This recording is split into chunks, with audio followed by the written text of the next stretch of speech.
은혜로우신 하나님 아버지, 저희들에게 복된 날을 정하여 주사 거룩한 주님 전에 불러주시니 감사를 드립니다.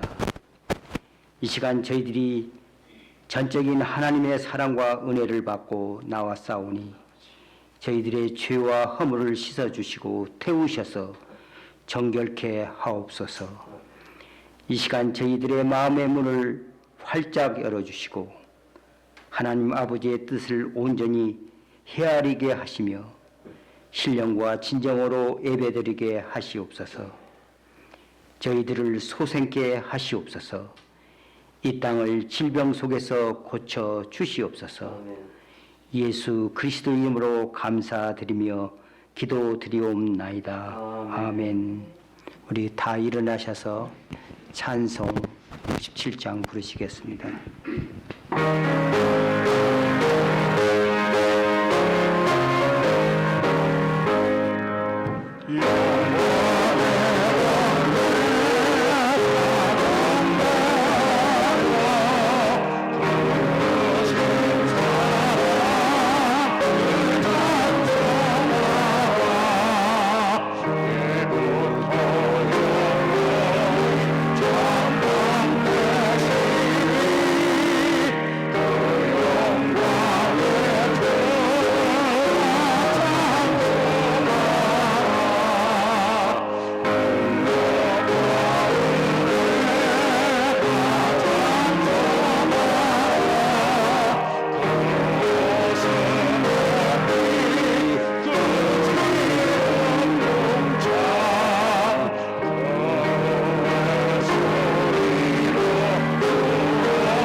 주여, 주는 대대 우리의 거처가 되셨나이다.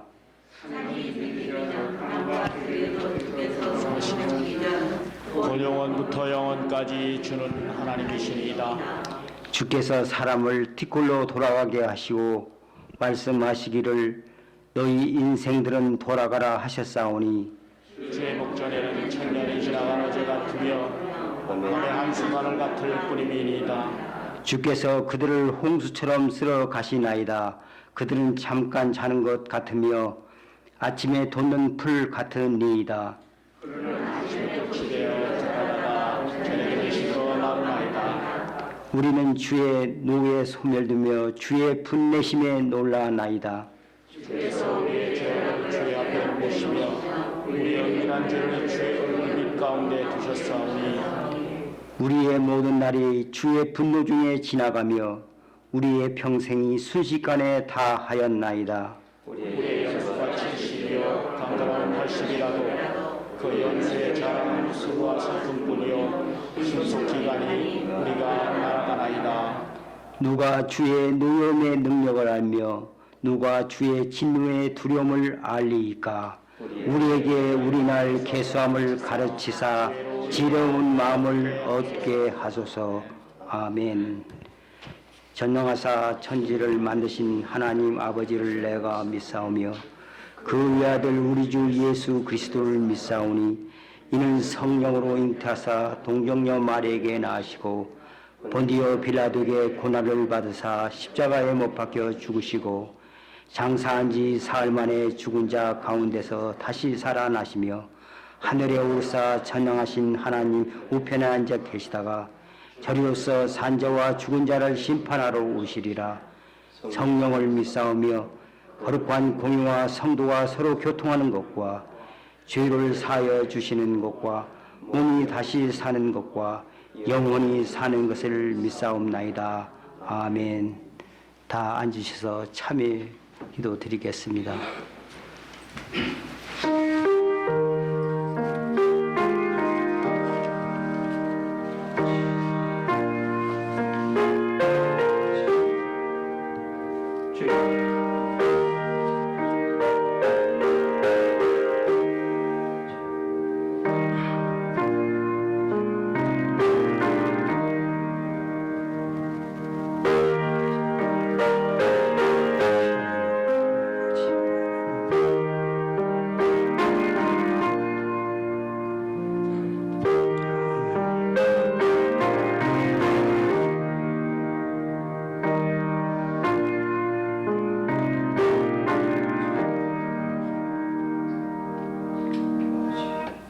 그가 찔림은 우리의 허물을 인함이요 그가 상함은 우리의 죄악을 인함이라.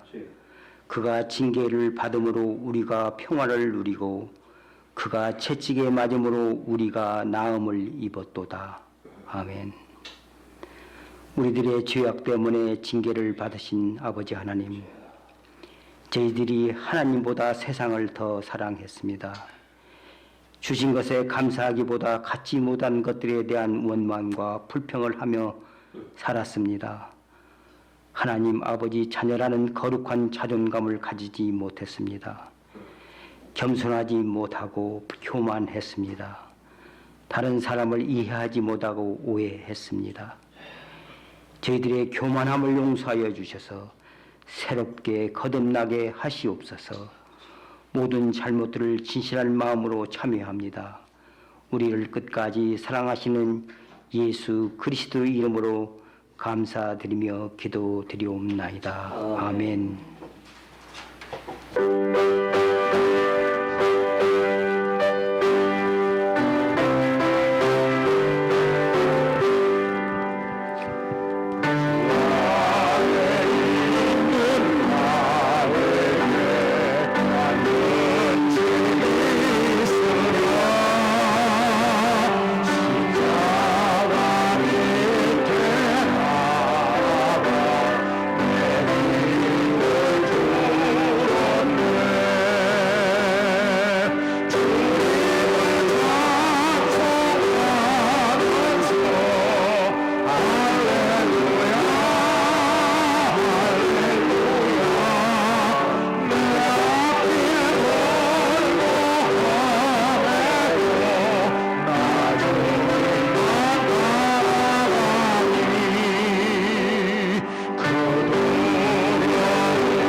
아버지, 감사합니다.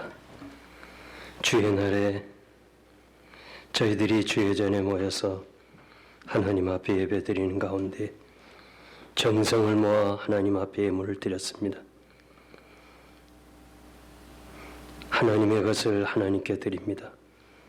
10의 1조를 드리고 감사한 마음을 담아 감사의 물 드리고 주일 헌금 드리고 선교를 위해서 헌금을 드렸습니다.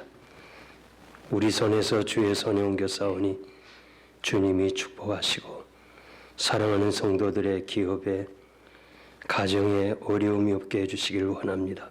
특별히 팬데믹 시기에 여러 가지로 경제적으로 어려운 가운데 주여 원하옵기는 저들의 자녀의 소득을 지켜주시고 필요를 따라 하나님이 채워주셔서 우리가 어려운 가운데도 하나님께 감사하는 마음, 자족하는 마음을 갖게 해주시기를 간절히 바랍니다. 이 몸된 교회가 주의 나라를 위해서 일할 때 재정에 어려움이 없도록 하나님께서 필요한 것을 채워주시고 참으로 하나님의 영광을 드러내기에 부족함이 없는 아름다운 교회가 되게 해주시기를 간절히 바라오고 원합니다. 오늘 또 이렇게 귀한 말씀을 전하기 위해서 집회를 인도하는 조문희 목사님을 하나님이 축복하시기를 간절히 바라옵고 예수님의 이름으로 감사하며 기도하옵나이다. 아멘. 할렐루야. 참 잘 오셨습니다. 이렇게 단풍이 지고 너무 좋은 날 이렇게 또 이렇게 아침 예배 볼 수 있도록 하시니 모든 영광 하나님께 감사드립니다. 오늘 말씀은 우리 여러분도 잘 아시는 이용골 목사님 나오셔서 귀한 말씀 전해 주실 거고요. 다음 주일에 썸머 타임이 해제됩니다. 그러니까 이제 1시간 늦게 시계를 맞춰놔야 되죠. 1시간을 더 주무실 수 있습니다.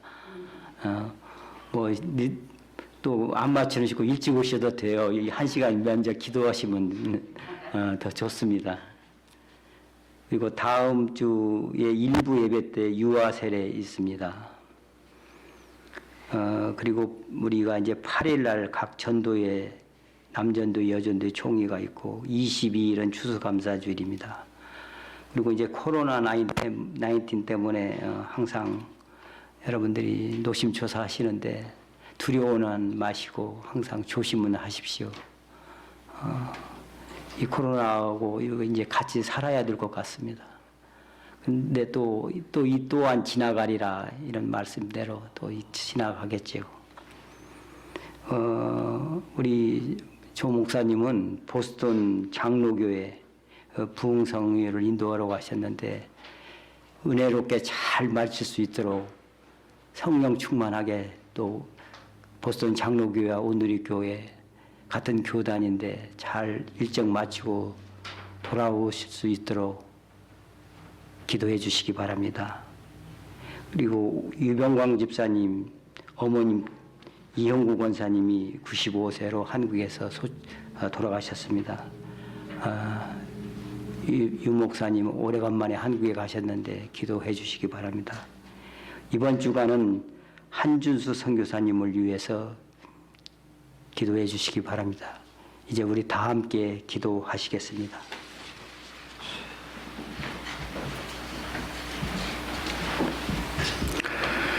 할렐루야. 이 아름다운 가을 아침에 저희들 세상 즐거움에 빠지지 아니하고 주님 앞에 나와 예배하며 주님의 말씀을 간절히 기다리고 주님의 음성을 기다리는 이 귀한 예배를 참여하게 하신 것 감사드립니다. 아멘. 우리 사랑하는 모든 권속들 한 사람 한 사람 주님께서 특별히 지키시고 보호하신 줄 압니다. 연로하신 분들 많이 계십니다. 그러나 이날 아침에 주님을 예배하고 찬양하고 주님께 기도하며 이 예배를 준비하고 다들 모였습니다. 저들의 마음 가운데 하나님께서 예배하신 것으로 채워주시고 크신 주님의 놀라우신 은혜로 음성으로 주님의 능력으로 우리들에게 함께하여 주시옵소서. 이날 드리는 예배 가운데 주님께서 정말로 필요한 것들이 무엇인지 간구하는 소원들이 있습니다. 각자의 그 소원대로 주님께서 채워주시고 고쳐주시고 바로잡아 주시옵소서. 회개할 것들 회개하게 하시고 주님 앞에 모든 것들이 내어놓고 하나님 앞에 계수되어지는 그러한 귀한 시간 되게 도와주시옵소서. 그리하여서 우리의 믿음이 주님 앞에 부끄러움 없는 삶으로 이어질 수 있는 그런 믿음의 근본으로 근간으로 채워지는 삶들이 되게 도와주시옵소서. 오늘 이 아침에 나오지 못한 성도들도 있습니다. 몸이 불편하고 마음이 심령이 너무도 괴롭고 힘들어서 예배에 참석치 못하는 심령들도 있습니다. 머리털까지 세시는 주님, 그들의 마음과 그들의 삶과 생활 속에 직접 침투하여 주셔서 일거수일투족 지키시고 인도하시고 붙들어 주시고 그리하여서 우는 자들에게 눈물을 그치게 하여 주시옵시고 아픔 중에 육신의 고통 중에 있는 형제들 주여 그들에게 주님 찾아가 주셔서 주님 채찍에 맞음으로 나음을 입었다고 하여 싸우니 그들에게도 아버지 하나님 새로운 골수를 채우시고 조직을 세우시고 세포를 만들어 주셔서 태어날 때처럼 온전한 육신이 될 수 있도록 주님께서 하나님의 은혜를 베풀어 주시옵소서. 암으로 투병 중이고 치료 중이고 또 기타 등등 여러 가지 많은 질병으로 인하여서 괴롭고 숨어 울며 주님 앞에 간구하는 자들이 있습니다. 하나님 기도를 들어주시고 응답하여 주시옵소서. 고쳐주시옵소서. 문둥병자를 주님께 치료하시고 12에 12해 혈루병을 앓던 여인도 고쳐주셨고 문둥병 나만 장군을 고쳐주셨고 분명히 이 시간 이 시대에도 주님께서 역사하시는 줄 압니다. 이 교회에 있는 성도들 또 하나님께서 고치시기를 원하시는 성도들 주님께서 능히 고쳐주시고 모든 것을 온전케 하여 주시옵소서. 육신의 질병이 고쳐짐으로 그들의 영적인 것도 고쳐지게 하시고 먼저 영적인 것이 그들에게 고쳐져서 육신의 질병이 고쳐지는 놀라운 역사도 있게 하여 주시옵소서. 이 시간 아버지 하나님 귀한 종 단에 세우셨습니다. 이용골 목사님 단에 세우셨사오니 그에게 성령의 두루마리를 입히시고 하나님의 대언하는 그 말씀 가운데 힘이 있고 능력 있게 하여서 우리가 고침받고 우리가 치료받아야 할 것들이 다 고쳐지고 바로 세워지게 도와주시옵소서. 또한 아버지 하나님 저희 담임 목사님 보스턴 장로교회에 부흥집회에 인도차 가셨습니다. 오시는 여정도 주님 지켜주시고 말씀 선포하실 때마다 하나님의 놀라우신 능력이 일어나게 하시고 성령의 역사가 일어나게 하여 주시옵소서. 아버지 하나님 이 팬데믹 상황 가운데 너무도 힘들고 지치고 많은 사람들이 생명을 잃었습니다. 저희 교회 그러한 아버지 하나님 어려운 일이 생기지 않게 하여 주신 것 또한 감사를 드립니다. 앞으로도 주님께서 지속적으로 저희들의 안전을 지켜주시고 보호하여 주시옵소서. 하나님께서 함께 하시면 무엇이든지 능치 못할 것이 없다고 하였사오니 저희들 먼저 팬데믹의 두려움에 떨지 않게 하시고 이것을 잘 극복하고 믿음 가운데 하나님의 말씀으로 저희들이 능력을 얻게 하시고 담대함을 갖게 하여 주시옵소서. 그리하여서 이것을 핑계 삼아 믿음 생활에 소홀히 하지 않게 하시고 기도 생활 소홀하지 않게 하시고 모임에 소홀하지 않게 도와주시옵소서. 하나님께서 먼저 우리에게 지키시고 사단 임하기 전에 하나님께서 인도하시고 지키시고 보호하시고 이끌어 주신다고 하는 사실을 믿게 하여 주시옵소서. 그리하여서 저희들이 두려움 없이 세상이 끝날 때까지 저희들 주님과 함께 동행하며 저희들 그러한 담대한 마음을 가지고 삶을 살아가게 도와주시옵소서. 경제적으로 궁핍한 분들도 계십니다. 하나님께서 지켜주시고 채워주시고 아버지 하나님께서 물질로 넉넉하게 채워주시옵소서. 물질로 인하여 죄짓지 않게 하시오며 물질로 인하여 감사하며 이웃에게 베풀 수 있는 그러한 믿음 허락하여 주시옵소서. 사업이 어려움에 있는 그러한 성도들도 있습니다. 하나님께서 함께 하시고 대로를 열어 다시금 그들의 사업이 펼쳐지게 하시고 풍성케 하시고 정말로 하나님의 사랑으로 부하여지는 그러한 놀라운 역사가 있게 하여 주시옵소서. 이 시간 하나님 앞에 머리 숙인 모든 성도들 모든 심령들 한 사람 한 사람 주님의 역사하심이 있게 하시고 하나님 앞에 놀라운 은혜와 감동이 넘쳐나게 하여 주시옵소서. 모든 것 주님께 감사드리오며 우리 주님 예수님의 이름으로 기도 올려옵나이다. 아멘.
감사드립니다.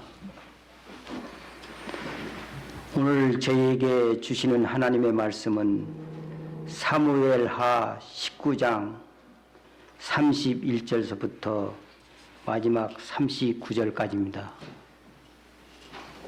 제가 먼저 봉독해 드리겠습니다. 길르앗 사람 바르실레가 왕이 요단을 건너가게 하려고 노굴림에서 내려와 함께 요단에 이르니 나이가 80세라 그는 큰 부자이므로 왕이 마나임에 머물 때에 그가 왕을 공개하였더라. 왕이 바르실레에게 이르되 너는 나와 함께 건너가자. 예루살렘에서 내가 너를 공개하리라. 바르실레가 왕께 아뢰되 내 생명의 날이 얼마나 있겠습니까? 어찌 왕과 함께 예루살렘으로 올라가리까?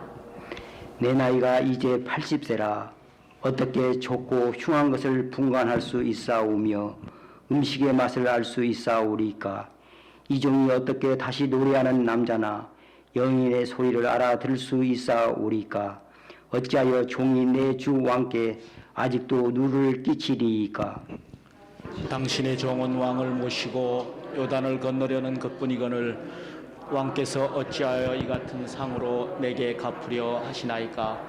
청하건대 당신의 종을 돌려보내옵소서. 내가 내 고향 부모의 묘 곁에서 죽으려 하나이다. 그러나 왕의 종 김함이 여기 있사오니 청하건대 그가 내 주 왕과 함께 건너가게 하시옵고 왕의 처분대로 그에게 베푸소서 하니라.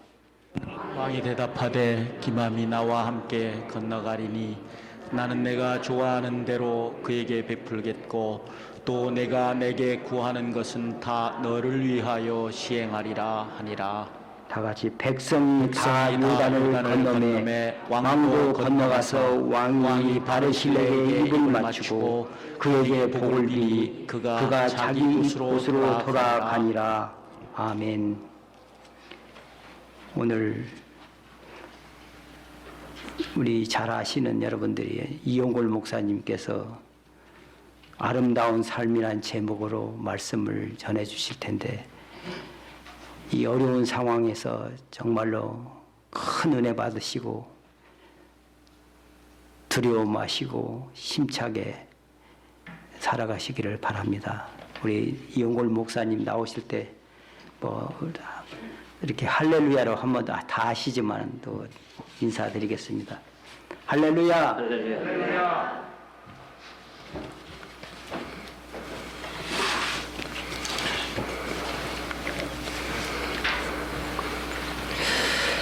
제가 브라질에 부흥회를 간 적이 있습니다.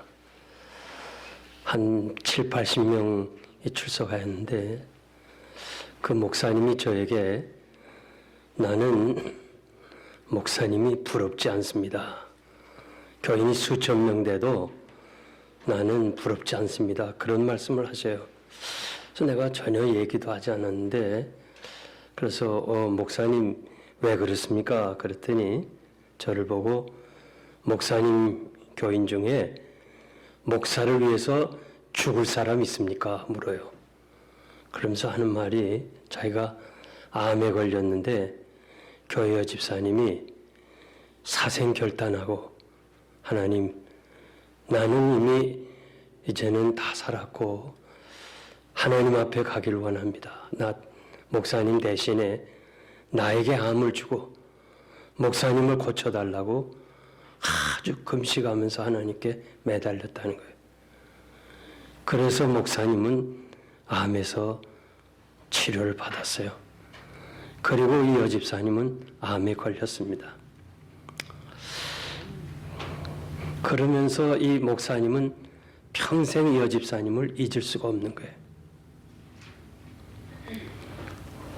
이제 제가 집회할 때 그 여집사님이 저를 섬겼어요. 그래서 제가 그 얘기를 듣고 집사님, 절대 하나님이 집사님을 데려가지 않으실 거다. 만약 집사님을 하나님이 데려가시면 목사님이 어떻게 목회를 하겠어? 그러니까 하나님께서 우리 말한 대로 하나님이 들으셨지만은 하나님께서 고쳐줄 거다. 그러면서 저도 기도하고 그리고 이제 돌아왔어요. 그 얘기 듣고 제가 가만히 생각해 봤어요. 우리 선임 장로님부터 시작해서 님들이 30-40명 되잖아요. 쭉 생각해서 권사님, 쭉 집사님. 아무리 생각해도 내 대신 죽을 사람이 없더라고요. 그래서 정말 목사님이 행복하게 목회하시는구나. 사도 바울이 다메섹에서 주님을 만나고 복음 전파를 위해서 평생을 사신 분입니다. 주님 한 분 얻기 위해서 모든 것을 버리고 포기한 사람입니다. 이 사도 바울도 순교를 앞두고 지나온 날을 회상하면서 잊을 수 없는 사람이 있다고 그렇게 알려주고 있습니다. 잊을 수 없는 사람 중에는 좋은 사람도 있고 나쁜 사람도 있습니다. 로마서 16장에 기록된 도움을 준 사람의 명단이 기록되어 있습니다. 사도 바울을 위해서 목숨을 내놓은 브리스가와 아굴라 부부도 있었습니다. 또 나쁜 사람도 있었습니다. 구리장색 알렉산더가 내게 해를 많이 주었다고 심히 대적했다고 그랬습니다. 주께서 행한 대로 갚아달라고 그렇게 기도했습니다.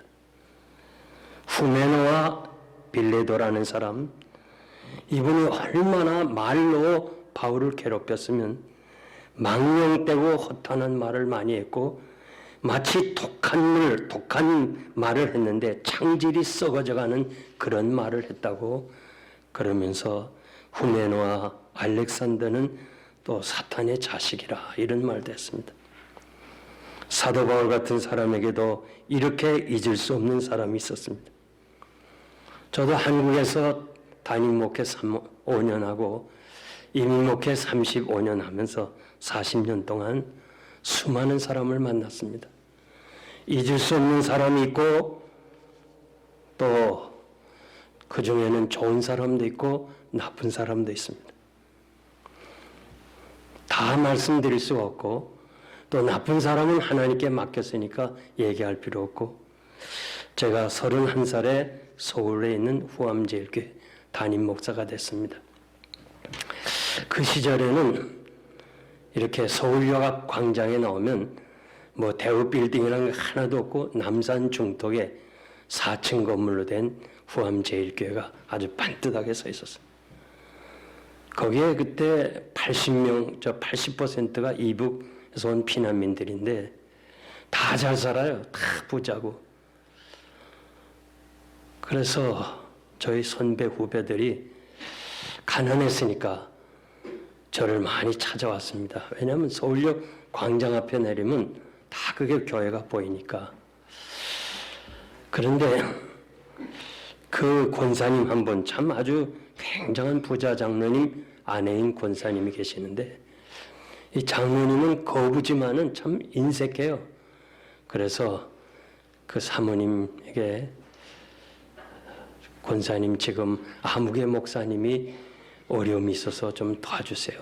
그러면 그 권사님이 다 도와줬어요. 심지어는 뭐 아내가 병원에 입원했다든지 뭐 여러 사람들이 저를 찾아왔습니다. 다 도와줬어요. 그런데 그 권사님이 한 번도 거절하지 않았어요. 저는 그분을 지금도 잊을 수가 없습니다. 물론 다 그냥 세상을 떠나신 분들입니다. 사랑하는 성도 여러분, 여러분들도 조문희 목사님에게 잊을 수 없는 사람이 되길 바랍니다. 우리 조 목사님이 사역을 다 마치고 뒤돌아보면서 아무개는 참 잊을 수 없는 사람, 아무개는 나를 참 많이 목회에 힘들게 했다, 이런 사람이 되어서는 안 됩니다. 열왕기상 2장에 보면 다윗이 죽을 날이 임박함에 아들 솔로몬에게 유언을 합니다. 너는 힘써 대장부가 되고 여호와의 말씀대로 순종하고 살아가라. 그러면 모든 것이 형통하게 될 것이다. 다윗 왕에게도 잊을 수 없는 사람이 있었습니다. 내게 해를 많이 준 요압 장군은 100발로 평안히 죽게 하지 말라. 그리고 심히 내가 피난길에 저주까지 한 못된 사람인데 내가 지혜로우니까 백발로 피를 흘려 음부에 내려가게 하지 말라. 그러니까 그냥 죽이라는 거예요. 바실레 아들들에게 은총을 베풀어 주어라. 네 상에서 같이 먹어라. 형제처럼 대해 주어라. 내가 피난길에 도와준 사람의 아들이다. 바실레는 누굽니까? 그분은 어떻게 다윗을 도와주었습니까? 얼마나 잊을 수 없는 사람이 되었으면 유언으로 아들에게 바실레 아들들을 내 형제처럼 대해달라. 다윗이 아들 압살롬의 혁명을 통해서 피난길에 오릅니다. 그냥 갑자기 피난길에 가야 되니까 준비 없이 그냥 떠나는 거예요.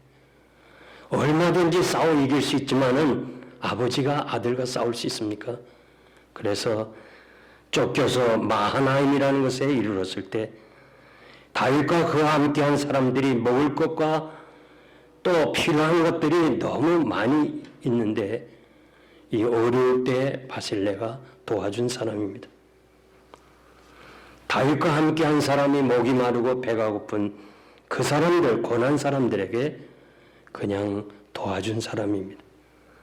압살롬이 죽고 다윗이 황궁하게 되는데 이때 바실레는 왕을 배웅하는 거, 이것이 오늘 본문의 내용입니다. 왕이 고맙다. 나와 함께 예루살렘에 가자.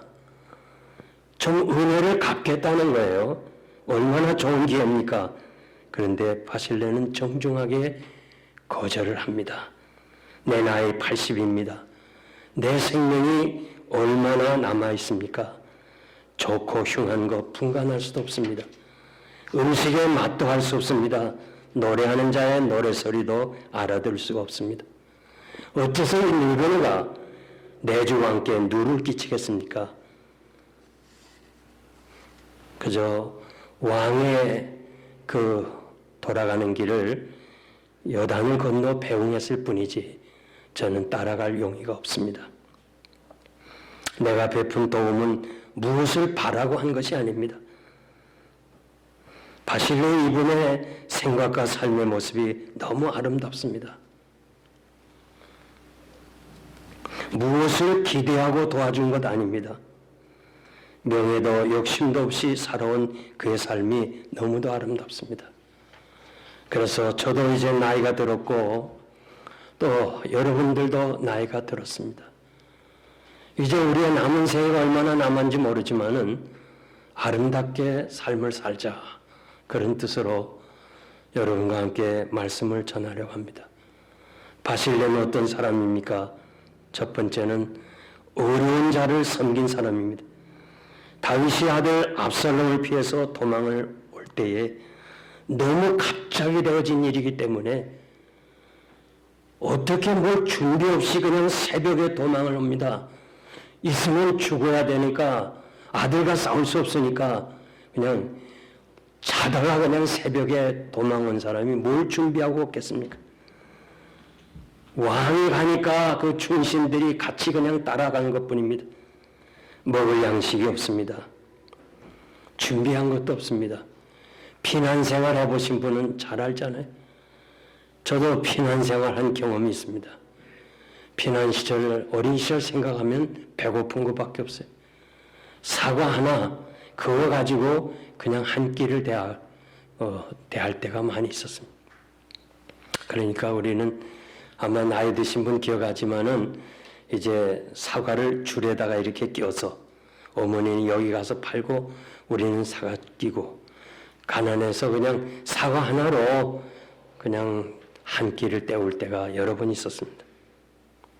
피난 생활에는 도움이 필요합니다. 다윗이 혼자가 아닙니다. 당시에 많은 사람이 수행을 했습니다. 그들에게 먹을 양식이 얻는 것은 쉬운 것이 아닙니다. 바실레가 다윗을 섬기는 것은 위험한 것입니다. 목숨을 건 행위입니다. 여러분이 아는 대로 다윗이 피난 시절에 사울왕이 쫓아다니지 않았습니까? 너무 배가 고파서 노베 가서 제사장 아히멜렉에게 배가 고프니까 좀 먹을 것을 달라 할 때 그 제사장은 진설병, 떡상에 놓여있는 진설병을 줬습니다.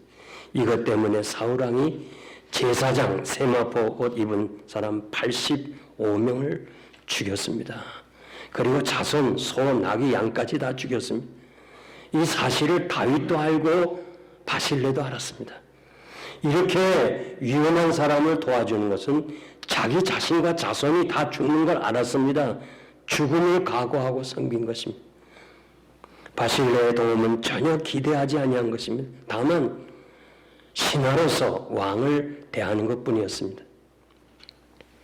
저는 다윗 왕이 얼마나 어려운 형편이었을까 짐작할 수 있습니다. 제가 오래전에 하와이 침례교회 부흥회를 인도하는데 거기에 프란체스카 오 목사님이라는 여자분이 있습니다.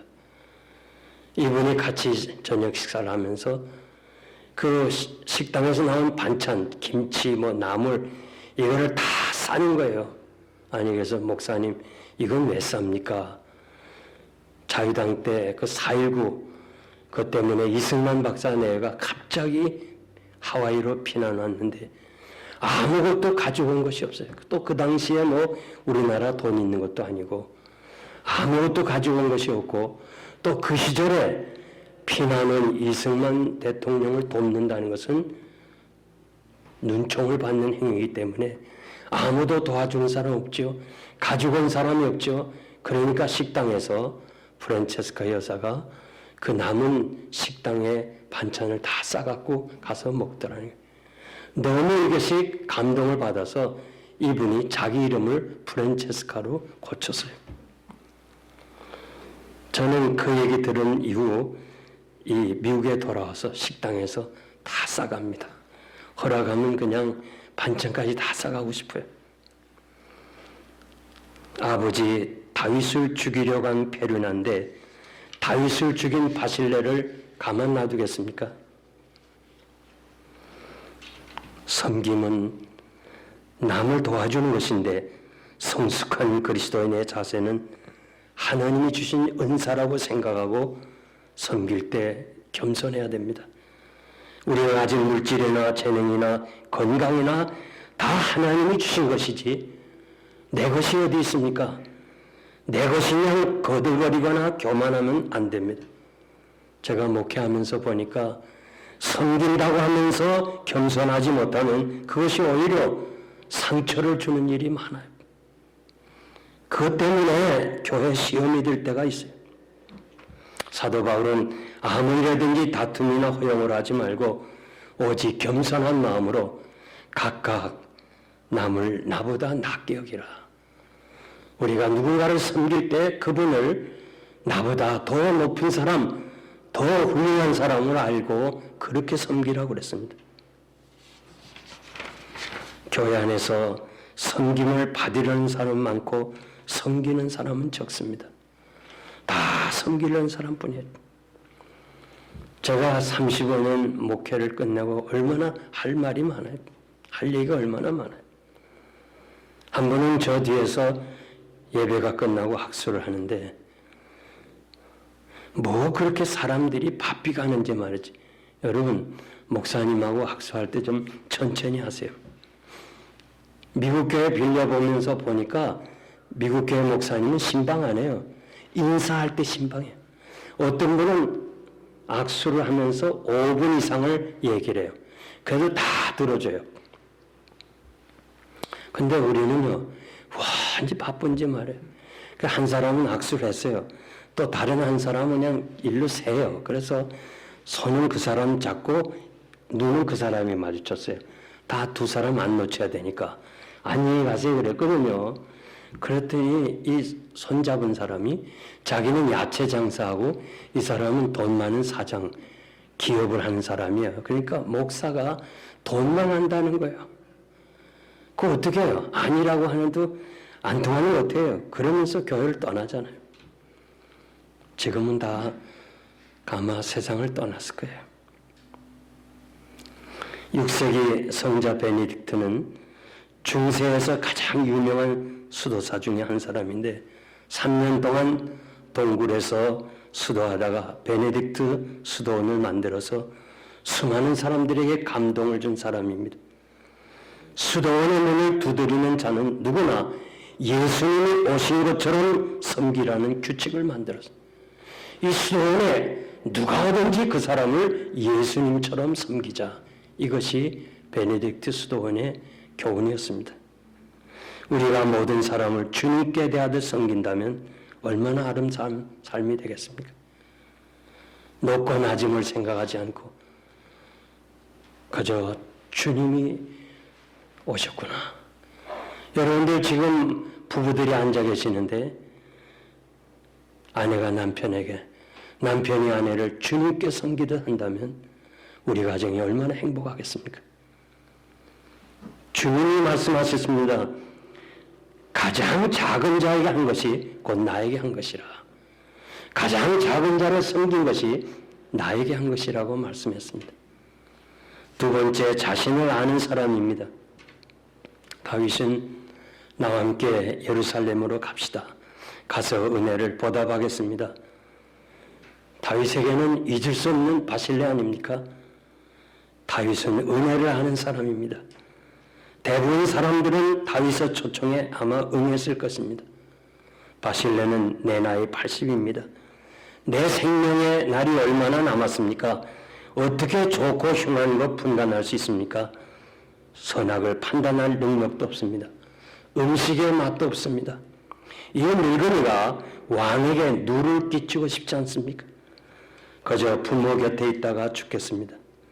이분은 자기의 처지와 위치를 잘 알고 있는 사람입니다. 그 말이 얼마나 아름답습니까? 바실레의 말씀에서 자세히 보고 묵상한다면 한마디로 그는 만족하게 살았습니다. 더 이상 욕심이나 바랄 것이 없습니다. 자신의 행위가 자기 욕심이나 무슨 소망을 가지고 다윗을 공개한 게 아닙니다. 삶의 현장, 지금의 현실에 감사했습니다. 사람이 나이가 들어 욕심을 가지면요, 추해집니다. 저희가 이렇게 친교실에서 누구 생일이라서 떡을 해옵니다. 그러면 떡을 해도 참 많이 해야 돼요. 1000여 명 이상이 친교를 하니까. 그러면 그 많은 떡을 그냥 먹고 가면 되는데 나이 든 사람은 다 손수건에다 또 떡을 싸요. 싸가지고 그냥 백에다 넣고 가요. 그러니까 나중에 이 찬양대원들이 연습하고 오면 먹을 게 없어. 제가 보니까 너무 많이 해놨는데도 다 먹고서 싸갖고 가요. 나이가 들수록 우린 욕심을 내려놓아야 됩니다. 바울은 여러 계시를 받은 것이 지극하므로 너무 자고하지 않게 하시려고 내 육체의 가시 곧 사단의 사자를 주셨다고 고백했습니다. 이것이 떠나도록 3번 간구했는데 주께서 내게 이르시기를 내 은혜가 내게 족하다. 그것 때문에 내 은혜가 내게 머물고 있다고 하나님이 응답하십니다. 바울은 이 아픔이 하나님의 은혜이구나. 이것 때문에 내가 교만하지 않고 겸손하구나. 이것 때문에 하나님의 은혜가 나와 함께 하시는구나. 오히려 그 아픔, 그 현실을 자랑했습니다. 바울의 질병이 그로 하여금 은혜가 됐다는 것입니다. 여러분들에게 다 기도 제목이 있습니다. 근심이 없는 집이 없습니다. 다 있습니다. 저는 여러분의 형편을 잘 모릅니다. 그러나 지금의 형편과 환경은 하나님의 은혜로 받을 수 있다면 얼마나 아름답습니까? 우리는 아픔과 고난이 없는 세상을 소망하고 살고 있습니다. 세계적인 외과 의사, 나병 전문가인 폴 브랜드 박사는 인도에서 20년, 미국에서 30년 나병 환자들을 치료한 의사입니다. 이분은 나병은 고통이 없어서 생기는 병이기 때문에 고통을 주신 하나님께 감사하자. 고통을 통해서 하나님께로 돌아갈 수만 있다면 그 고통은 고통이 아니라고 그렇게 이야기를 했습니다. 무슨 이유든지 나에게 당하는 고통으로 하나님께 가까이 갈 수만 있다면 그것 때문에 겸손해질 수 있다면, 그것 때문에 하나님을 의지할 수 있다면 그것은 하나님이 주신 은혜라고 생각합니다. 사랑하는 성도 여러분, 지금의 처지, 위치, 자기 자리에 만족하시기를 바랍니다. 여러분 가진 것이 남과 비교해서 부족하다 할지라도 하나님의 영광을 위해서 살기에는 충분하다고 생각합니다. 행복이 어디 있습니까? 만족이 어디 있습니까? 내 마음에 없으면 없는 거예요. 마음 밖에서 찾으려고 하지 말아요. 인간의 마음은 바다처럼 넓어서 다 채울 수가 없습니다. 이제 이것이면 되겠구나 하고 만족하게 사는 사람 봤습니까? 없습니다. 정말 영생장로교에서 누가 부자냐 하면 한 사람 다 교인들이 지적할 만큼 돈이 많은 사람입니다. 그것으로 만족하면 되는데 더 크게 사업을 하고 더 돈을 많이 벌기 위해서 자기가 가진 모든 것을 다 총정리해서 필라델피아에서 어마어마한 공장을 세웠습니다. 용광로를 세우고 그래서 그 제품을 만들고 아주 더 거부가 되려고 했습니다. 그런데 이 중국이 예를 들면 여기서 완제품을 만들어서 200불에 판다면 중국이 완제품으로 50불로 들어오는데 어떻게 해요? 다 망하고 말았어요. 저는 참 마음이 아파요. 그거 가지고 평생을 그냥 쓰고도 남고 그럴 텐데 뭐가 그렇게 또 하고 싶어서 확장했다가 그냥 자기 그 큰 집까지 다 날아가 버려요. 아, 너무 아쉬워요. 이런 말 하려면 참 많이 말할 수 있어요. 우리의 마음은요, 하늘보다 높아요. 그래서 그냥 그만한 명예와 그만한 거 가지면 되는데 계속 높아지려고. 저는 참 박근혜 대통령 마음에 동정을 가요. 아, 그분이 그 정도로 명예를 누렸으면 되는데 뭘 그냥 대통령이 좋다고 말. 요즘 애들도요, 이제 너 장래 뭐 할래? 아마 여러분이나 저 세대는 다 대통령 하겠다고 그랬어요. 그러니까 문제가 많은 거예요. 요즘 애들은요, 대통령 되겠다는 사람이 없어요. 왜냐면 애들도 알아요. 대통령 다음엔 감옥 가는 거 알아요. 그래, 안 해요. 전 너무너무 아쉬운 거예요. 그냥 그대로 쓰면 되는데 그 명예를 채우기 위해서 여러분, 우리는 만족은 하나님께 있는 거예요. 여러분들이 예수 그리스도를 마음에 모시고 지금의 형편에 만족하게 산다면 행복한 거예요. 35절에 보니까 어찌하여 종이 왕에게 누를 끼치겠습니까? 왕의 초청에 대한 대답입니다. 포상을 바라고 왕을 공개한 것이 아니기 때문에 이 늙은이가 왕에게 누를 끼치고 싶지 않습니다. 자기의 위치와 자기 자리를 정확하게 아는 사람이에요. 교회 안에서 자기 자리를 모르는 사람이 너무 많아요. 목사의 위치가 있고 장로님의 위치가 있고 집사님의 위치가 있고 권사님의 위치가 있어요. 자기 자리를 알아야 돼요.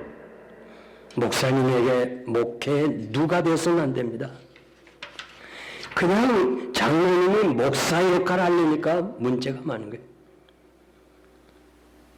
저는 부흥회를 많이 인도했기 때문에 그 목사님들과 만나 얘기 들으면요, 그냥 장로님들이나 집사님들이 목사의 위치를 차지하려서 목사님이 우는 사람도 있었어요.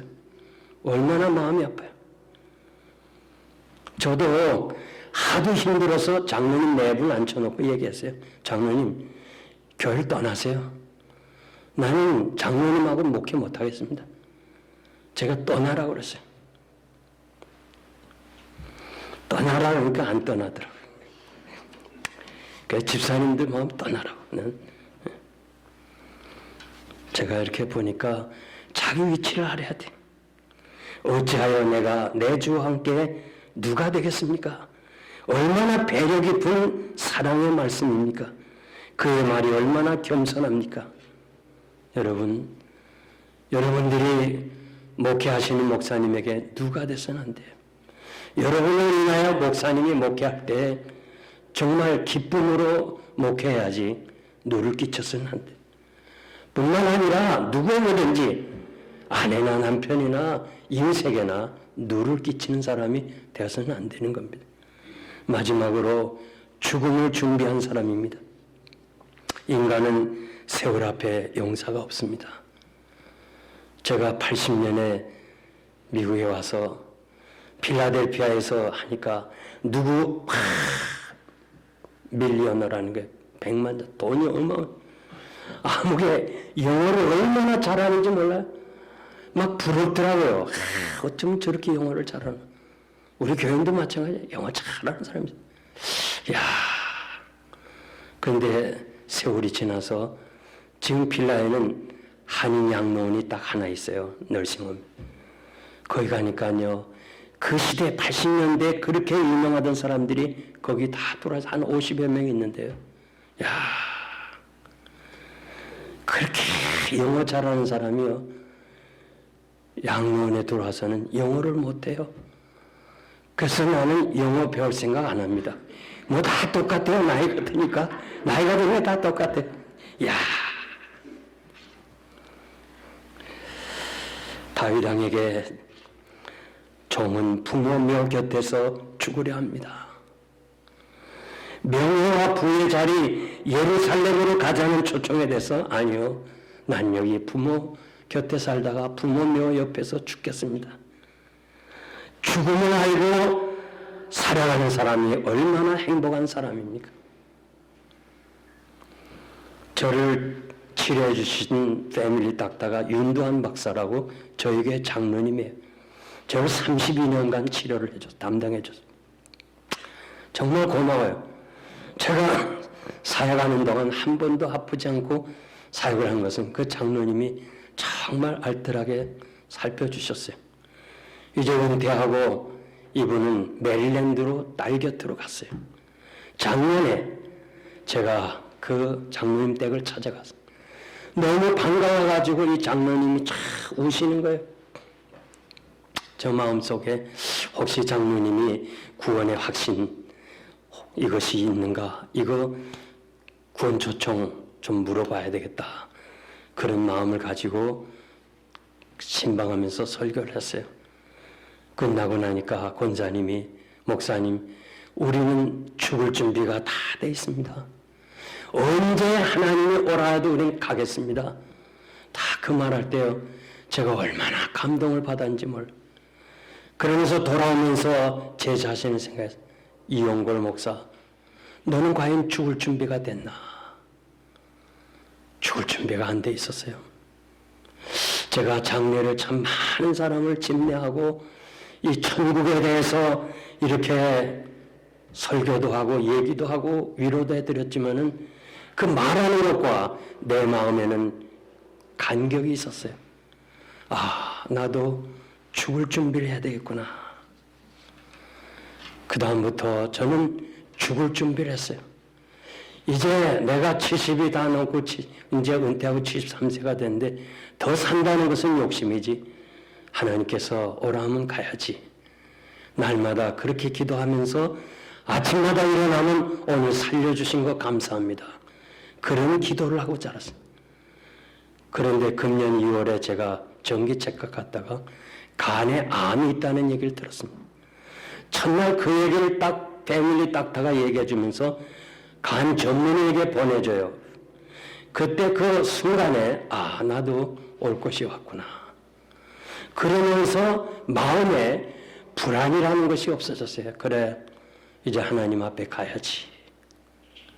그러니까 담대해지는 거예요. 그래가지고 전문의를 빨리 가게 해달라.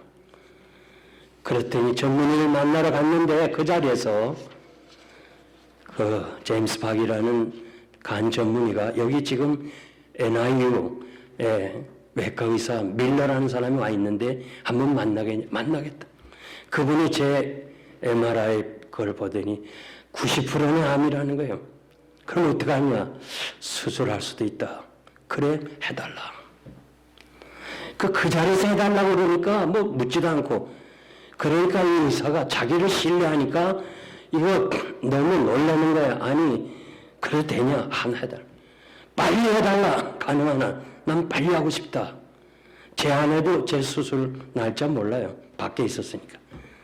그래서 암을 발견했다는 얘기 듣고 그냥 8일 만인가 9일 만에 수술해버렸어요. 뭐 세컨 오피니언, 서드 오피니언 아무도 몰라. 우리 자녀들 교인, 영생교인 아무도 몰랐어. 여러분도 몰랐죠. 조문희도 목사님도 몰랐어. 그냥 혼자. 왜? 죽을 준비가 돼 있으니까요. 그렇게 두렵질 않더라고요. 그래서 제가 그냥 잘라냈습니다. 간을 잘라내고, 잘라낸 간도 보았습니다. 그래, 내가 그 다음에 후속 조치가 없냐니까, 닥터가 이러다, 너한테는 아무런 할 것이 없다고. 그 5개월 만에 제가 다시 MR을 찍었더니 모든 것이 다 깨끗하다고. 그래서 약 하나도 안 먹었어요. 그냥 잘라내기만 하고, 수술한 자리가 좀 아파서 좀 그랬지, 아무 문제도 없었어요. 제가 왜 이런 말씀을 드린 거 아니? 우리 앞에 무슨 일이 있을는지 몰라요. 그런데 죽을 준비가 돼 있으니까, 하나님이 오라면 가겠다고 하는 이 준비가 돼 있으니까 아무런 걱정이 없고 두려움이 없어요. 마음의 평안이 있으니까 그냥 병도 그냥 얼마나 치료가 빠른지 5일 동안 수술하고 입원했는데 한 번도 고통이 없는 거예요. 의사나 의사들이 전부 다 놀래요. 너 어디 진통 없냐? 어디 통증 없냐? 아무것도 없다는 거예요. 마음이 중요한 거예요. 오늘 우리가 교동문에서 인생인 연수가 70이고 건강하면 80이라고 그랬습니다.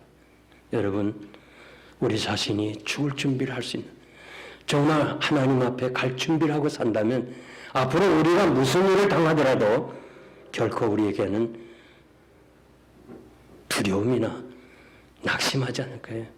이 암이라는 것은 누구에게나 가능한 건데, 제가 여러 사람을 이렇게 경험해 보니까 암이라는 얘기 듣고 죽을 준비가 안 돼 있기 때문에 거기서 그냥 복삭 죽어요. 그리고 그것 때문에 결국은 죽고 마는 것을 제가 여러 번 봤습니다. 죽을 준비가 되어 있으면 모든 것을 다 내려놓고 아름답게 살아갈 수 있어요. 지금 제 삶이 얼마나 아름다운지 몰라요. 제가 사역했을 때보다도 더 아름다운 거예요. 이제는 정말 베풀면서 남을 도와주면서 어떻게 하든지 그렇게 아름답게 살아갈 수 있는 거예요. 교회 집사님이 암이라는 진단을 받고 6개월 시한부에 걸렸어요. 이제 6개월을 어떻게 살까? 이분이 고민하기 시작했어요. 자, 이제 남은 6개월을 어떻게 살까? 보니까 제가 참 한 것이 하나도 없고 남을 도와준 것도 없고 남을 그냥 돈만 받고 살았기 때문에 안 되겠다. 이제부터는 내가 남을 도와주면 살겠다. 6개월을. 그러면서 자꾸 자기 있는 걸 다 나눠줬어요. 도와줬어요. 그런데 이상한 것은 날이 갈수록 건강해요. 이상하다. 자꾸 3개월 나고 2개월 나면 더 약해질 텐데 남을 도와주고 막 사랑을 베푸니까 점진적으로 건강한 거예요. 그래서 6개월에 가서 다시 사진을 찍고 모든 걸 조사해 보니까 의사가 오진을 했다는 거예요. 그래서 이 주변의 사람들이 이렇게 말해요. 집사님, 그 많은 돈 다 소비하고 한 거 후회하지 않냐 하니까, 아니요, 내가 지금까지 산 중에 가장 행복했다는 거예요. 가장 보람이 있었다는 거예요. 제가 후암제일교회 일대 담임 목사님인 이학인 목사님이에요. 그분이 개척하고 22년 섬기고 제가 2대 담임이 됐어요. 제가 한국에서 정리하고 미국에 왔을 때 이학인 목사님이 이렇게 말해요. 이 목사, 내가 이 목사에게 잘못한 건 많지요. 용서해 줄래요? 아니, 무슨 말씀을 그렇게 하세요? 아들처럼 이렇게 생각해 주시고 교회를 물려주셨는데 무슨 말씀을 그렇게 아니야. 내가 그런 말 듣고 싶어서 그런 게 아니야. 나는 모르지만은 이 목사는 나에게 상처받은 거 있을 거야. 용서해 줘요. 자꾸 용서해달라 그래요. 목사님 왜 그러세요? 이 목사, 난 이제 언제 하나님 앞에 설지 몰라. 나 깨끗하게 살다 가고 싶어. 그래서 난 만나는 사람마다 내 죄를 용서해달라고 구하고 있어. 하도 그래서 제가 그런 목사님 용서해드리겠습니다. 이분이 이북 사람이고 성질이 급하기 때문에 마음에 둘질 않고 그냥 팍팍 나가는 경우가 있어요. 이분이 다 청산하고 처음 만나는 사람에게 다 용서를 구하고 아주 춤을 준비하면서 깨끗하게 사니까 하나님이 104살까지 살게 하셨어요. 그리고 마지막 기도하다가 하나님 앞에 갔습니다. 저는 그분의 장례를 집례하면서 얼마나 하나님께 감사했는지 몰라요. 이제 제가 말씀을 맺겠습니다. 압살롬이 죽고 예루살렘에 반란군이 진압되어 다윗은 예루살렘으로 돌아갑니다. 바실레는 배웅하면서 같이 가자는 것을 자기는 가지 않고 대신 아들 김함을 왕에게 보내겠습니다. 내가 왕에게 하지 못한 것을 아들이 왕을 섬기게 해달라. 무슨 기대하고 나에게 줄 그 베풀 거를 아들에게 주세요. 그게 아니에요. 더 아들이 왕을 섬기게 해달라. 그렇게 해서 아들을 보냅니다. 김함을 데리고 간 다윗은 얼마나 이 아들을 사랑을 많이 했겠어요. 그리고 그가 죽을 때 아들 솔로몬에게 솔로몬아, 김함을 내 상에서 함께 먹어라. 가족같이 취급해라. 유언을 하지 않았습니까? 참 아름다운 사람 다윗입니다. 에레미야 41장 17절에 보니까 요하난과 함께하는 군대 장관들이 애굽으로 가는 길에 베들레헴 근처에 있는 게롯 김함 여관에 머물렀다고 기록합니다. 여기서 게롯 김함은 게롯은 소유라는 말이고 김함의 소유, 김함은 여관을 하고 있었습니다. 바실레 아들 김함은 왕이 가족과 같이 대했고 왕이 베들레헴 땅을 주어 집을 짓게 되고 여관업을 하게 되었습니다. 전설에 의하면 예수님이 베들레헴 김함의 여관에서 출생했다고 합니다. 물론 성경에 기록은 없지만은 성경학자들이 김함의 집에서 예수님이 탄생했다는 거예요. 가능한 얘기입니다.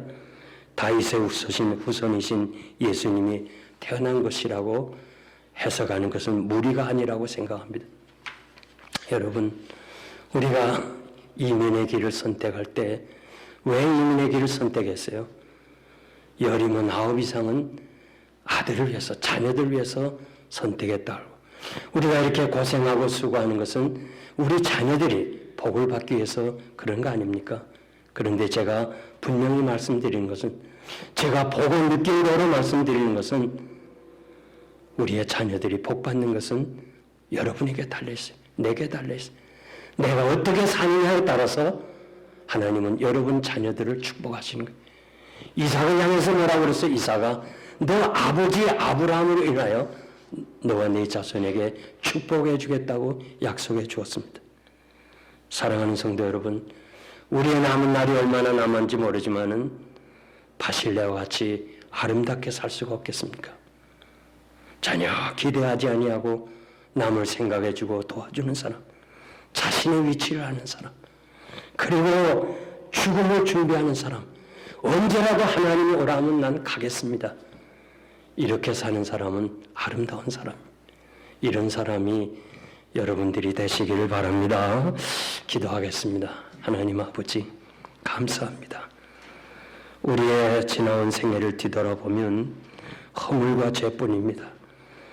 진정 오늘 이 거룩한 주의 날에 바실레를 생각하면서 우리의 삶을 한번 점검하게 하시고, 나는 지금까지 어떻게 살았는지, 앞으로 남은 생에는 바실레와 같이 남을 도와주고 배려해주고, 그리고 어떻게 하든지 하나님이 원하시는 뜻을 이루며 내 자신의 위치를 알고 늘 감사하고 만족하고 이제 하나님 앞에 설 준비를 하면서 아름답게 살아가는 하나님의 사람들을 다 되게 하여 주시옵소서.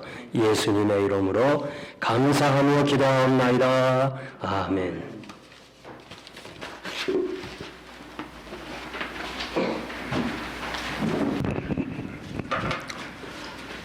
많은 은혜 받으실 줄 믿습니다. 우리가 남은 생에 정말로 목사님 말씀 새기고 아름다운 삶을 살아가시기를 바랍니다. 이제 우리 다 같이 일어나셔서 전후좌우 묵례로 인사하시겠습니다.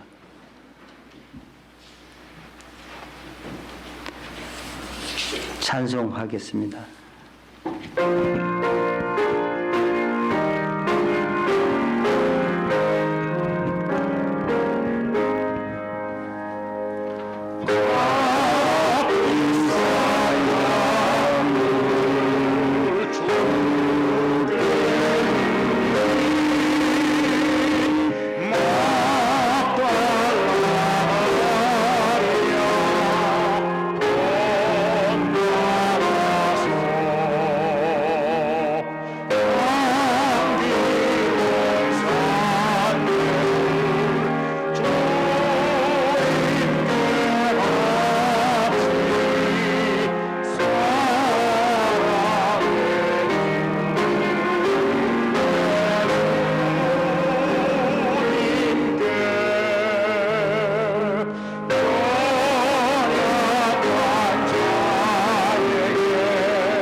지금은 우리 주님 예수 그리스도의 무한하신 은혜와 하나님 아버지의 극진하신 사랑하심과 성령님의 감화 감동 역사하심이 우리가 이 땅에 사는 날이 얼마나 남았습니까? 하나님 앞에서 사람 앞에서 내 신앙 양심 앞에 부끄러움이 없는 아름다운 삶을 살기를 소원하는 사랑하는 성도들 머리 위에 지금으로부터 영원토록 함께 있을지어다. 아멘.